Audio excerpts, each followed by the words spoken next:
I have come to the realization that one of the most difficult things for me to do is to do nothing.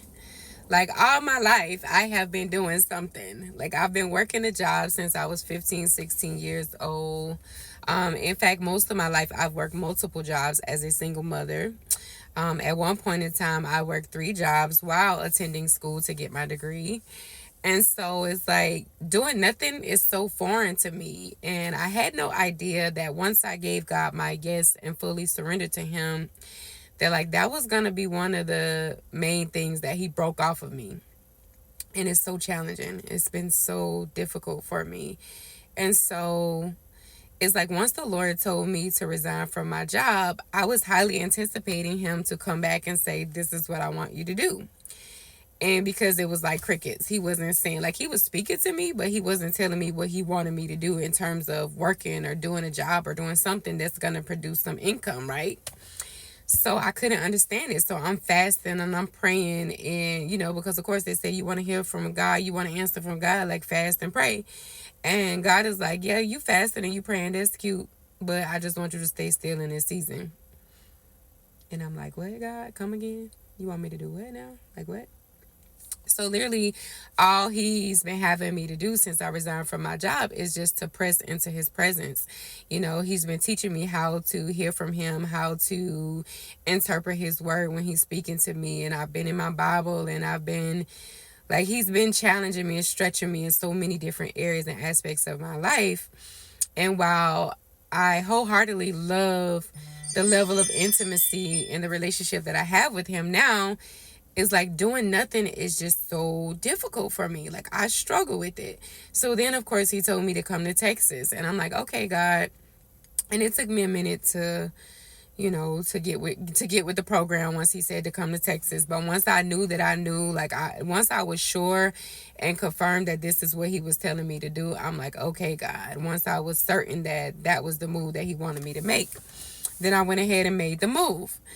And like literally I have been here and I've been waiting on him to say, hey, this is what I need you to do while you're here in Texas. And it's crickets yet again. And it is so frustrating for me. Like, I lied to you not. Like, I haven't even been here a full week yet. And I've had 3 makeup clients reach out to request makeup back at home. And it's like I'm missing money while there are bills and debts that are currently unpaid. And I'm just like, God, really? Like, I wanted to get back in my car so bad the other day and drive back to Georgia. But I'm like, I've come this far and I've come too far to just turn back and be disobedient. So I'm like, I just gotta wait and sit still until the Lord speaks to me and tell me what it is we doing. Like, God, what are we doing? And, it was so challenging for one, especially when my daughter FaceTimed me the other night and she stopped by the house to let Cairo out, my fur baby.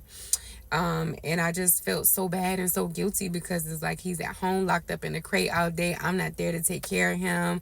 Then my son texts me saying how he missed me so much. Then I miss my grandbaby. And I'm just like, God. But at the end of the day, I realized that, like,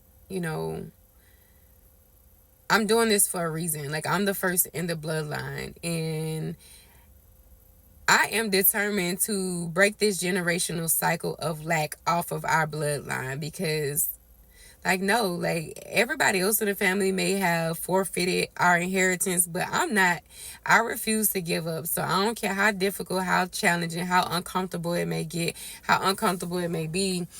Like, I'm just not going to give up. And so, but it's really been a struggle for me because even with me being here in Texas and I can't just sit still, I can't just sit around in somebody's house. So I've been crying out to God, like, God, I just can't do nothing. Like, I can't do nothing. So I've been outdoor dashing, but that ain't even really going like I want it to go because there aren't even that many available slots open. And it's just like God. And he's literally just been communicating to me. And I just struggle because it is so difficult for me to sit and do nothing. So I don't know. I really didn't have any encouraging words for anybody else. I was just kind of sharing my struggles with you guys. I don't know if there's anybody else out there that can relate, but I hope and pray if this video reached your timeline, it reached you in great spirits and in great health. My name is Carissa. I love you guys, and I'll keep you guys updated on my faith journey.